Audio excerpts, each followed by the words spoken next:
Now back to our top story. Several families in Plantation, Boksburg South are either planning funerals and or waiting for news on relatives' progress in ICU. The community was wrecked by a deadly gas explosion on Saturday morning, which led to several fatal blasts. Gauteng Premier Panyaza Lesufi said yesterday afternoon the official death toll was then 9, but the true number of fatalities are expected to rise. Newsroom Afrika's Erin spoke to some of the family's victims and is now joining us again from Boksburg. Erin, we spoke to you a little later earlier on before we were cut off due to sound there, and you were speaking to 2 eyewitnesses, and you're in their yard and they were giving you an account of what they saw yesterday morning. Yes, thanks to my colleague Leanda Dlala here with me this morning in Plantation, Boksburg South, sorting out our audio issues.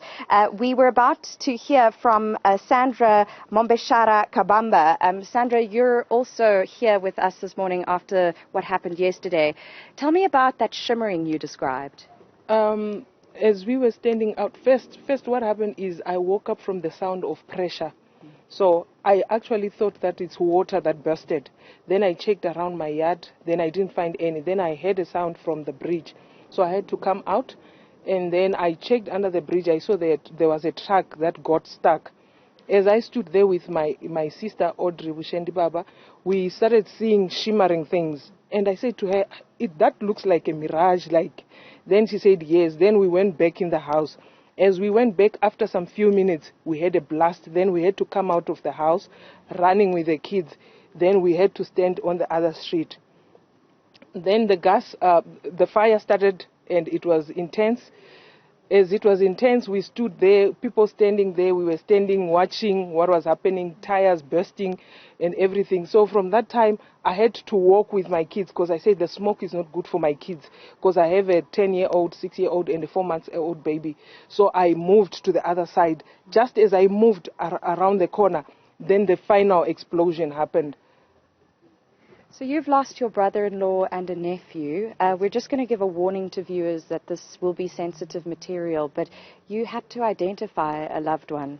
Yes, it was, even up to now, I'm still trying to try to get the images, to get them out of my head. It was very traumatic. When you see skin peeling from a person, it was very intense. It was very intense. So my sister's husband passed away. There and there he was torn in half. And my sister's son, he was just there asking for water. He was asking for water and I could not give him because they said we should not give water. We should not put any water. He was just there talking, saying, I want water, I want water. Then I had to leave him there. You've described what it was like here with the house shaking from the impact. What was it like sleeping here last night?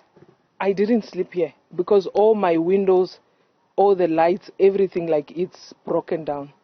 So I didn't sleep here. I had to sleep at my sister's house where there is already a funeral there. Sandra, thank you very much for your time. We will be thinking of you and your community today. Dean, you too were here. You described being woken up by the sounds.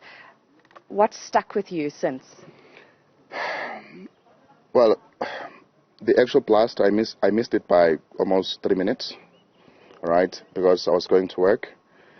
But about 1.3 kilometers up the road, I got a call to come back, and I came back, and only to be greeted by the Walking Dead scenes, except that it was not the Walking Dead scenes, something like that. It's very traumatic. I forced myself to sleep last night. I couldn't sleep. I slept around 20 to 1. And I can just imagine the families that lost their loved ones. So it's pretty difficult for all of us in the area. And in fact, that family includes your neighbors, the Mashabas. I know you're an avid gymmer. I understand that your late neighbor was too. Have you spoken to them? How are they doing? What are your memories of him? Well, he actually worked at Virgin Active as well, and it's a guy that I knew very well. And we kind of know each other. If we were in the gym, I was Actually, it was a video that we were watching because, after some hours yesterday, I went to work. And as we were watching these videos, my colleague Thabo says, "Hey, is that not Ndomiso?" I'm like, okay, I didn't even hear the shouting. And it was him. And so sad, so sad.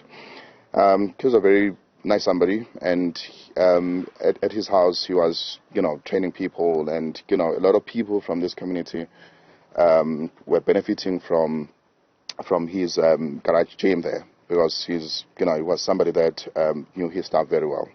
Yeah. So as you move into Christmas Day today, is there anything that you in this community need? What are your plans? Are you going to go and visit some of your neighbors?